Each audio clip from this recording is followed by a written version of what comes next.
Ako boss ko yarakennye koko. Umuntu nakoreraga kweri arakennye kugeza hanga. Ariko Imana igira amaboko. Uziko neza Imana yumvise maganya yanjye. Boss naye muraho. Naye nakurikiranye gahunda. Ariko ndumva ugifite imbaraga nzunguza gahoro zarashize. Nibyo tuba tuvuye mu kazi.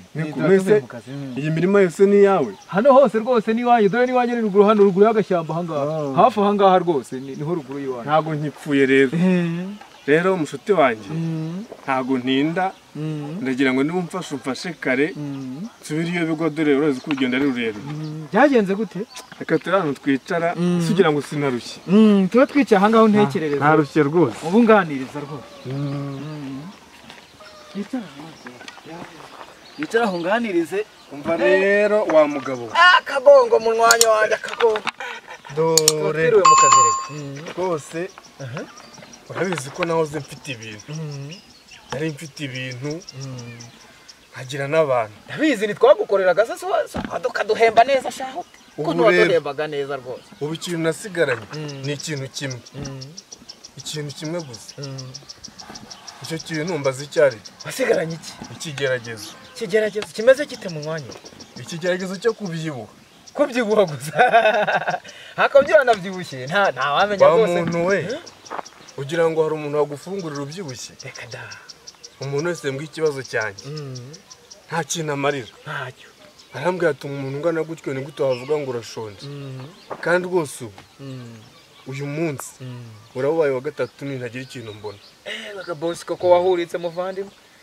Boss ko we. Rwose rero muvandimwe. Ubu ikintu cyawe urugendo ni rurerure. Kugira ngo reko hari ikintu wamfasha. Rero mu mwanya wanjye ntago twabanye nabi. Turaje tujyane mu rugo ntago habura ifunguro. Nanjye muri iyi minsi ntibimeze neza urabizi ko coronavirus yabizanye. Ariko rwose ntago nabura ukuntu mugenza. Ntago nabura ukuntu mugenza nihagazeho. Ntago mfite urugo rwo kutakira abashyitsi. Rwose urugo rwanjye ni ruzi. Narega aho uri mwiza kuva na kera. Ndakwakira rwose. Ndaje ndakwakira. Ariko ndumva nkubwe. Ndumva nkubwe reka njye kwihagarika nza tugende. Ndaje rwose.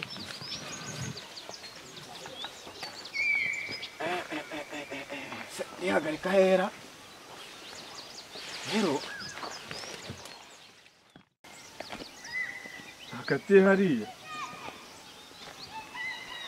Yewe kaningiri.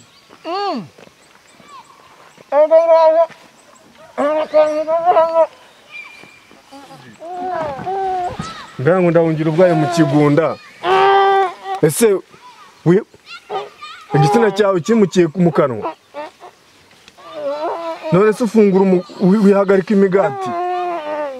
Kaningiri.